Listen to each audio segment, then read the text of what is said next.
दोस्तों आप जानकर हैरान हो जाएंगे आज की इस वीडियो की कुछ मुख्य बातों को देखकर। जी हाँ, 27 अक्टूबर 2022 वह दिन है जिसको आखिरकार हर सभी को बेसब्री से इंतजार था। हम बात कर रहे हैं एलोन मस्क की, जिन्होंने फाइनली ट्विटर को इतने लंबे संघर्ष के बाद आखिर खरीद ही लिया। अब आप ये सोच रहे होंगे कि दुनिया का सबसे अमीर शख्स और उसे भी संघर्ष करना पड़ रहा है। इसके लिए आपको बता दें, 2 अप्रैल से लेकर 27 अक्टूबर तक डील को लेकर मस्क ने कोर्ट तक की दिक्कतों को सामना करना पड़ा और फाइनली 27 अक्टूबर को कोर्ट के आदेश पर एलोन मस्क ने ट्विटर को 44 बिलियन डॉलर में खरीद लिया।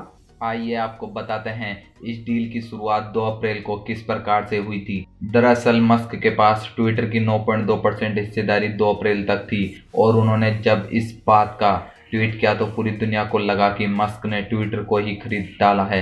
पर आपको जानकारी के लिए बता दें कि मस्क 9.2% हिस्सेदारी के साथ भी ट्विटर के दूसरे सबसे बड़े शेयर होल्डर थे।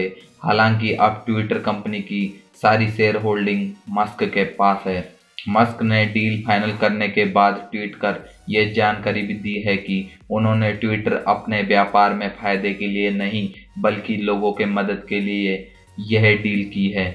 और उन्होंने ट्वीट में ये भी लिखा है कि अब चिड़िया आज़ाद हो गई है। अब देखना तो ये होगा कि मस्क इसे लोगों की अभिव्यक्ति की आज़ादी के लिए खरीद रहे हैं या अपने व्यापारिक फायदे के लिए, क्योंकि कोई व्यक्ति इतनी बड़ी डील अपने आप को नुकसान देकर लोगों को मुनाफा पहुंचाने के लिए शायद ही करे। उन्होंने ट्विटर की पॉलिसी को भी गलत बताया था, उसके लिए उन्होंने ऐसे कई मुद्दे उठाए हैं और उन्होंने अमेरिका के पूर्व राष्ट्रपति डोनाल्ड ट्रंप के अकाउंट को बैन करने पर भी आपत्ति जताई थी।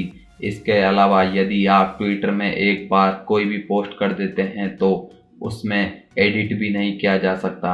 इसके लिए भी मस्क ने ट्विटर पर एक पोल के जरिए पूछा था कि ट्विटर में एडिट का ऑप्शन होना चाहिए या नहीं। तब अधिकांश लोगों ने इस बात को स्वीकारा था।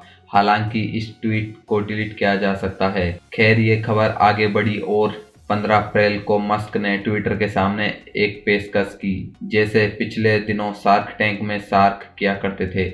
मस्क ने ट्विटर से कहा वह 9.2% की हिस्सेदारी से खुश नहीं है और तभी उन्होंने ट्विटर को पूरी तरीके से खरीदने का ऑफर दे डाला और 43 बिलियन डॉलर कीमत लगा डाली। ट्विटर की उस समय बाजार में वैल्यू 37 बिलियन डॉलर थी, यानी उससे भी 6 बिलियन डॉलर अधिक है।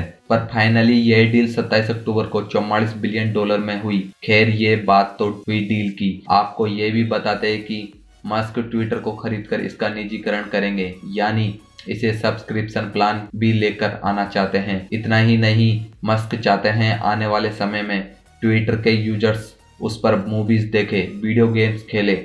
इसके साथ साथ ट्विटर लोगों के इनकम का भी जरिया बने। तो दोस्तों, ये ट्विटर और मस्क से जुड़ी डील की कुछ बातें थी।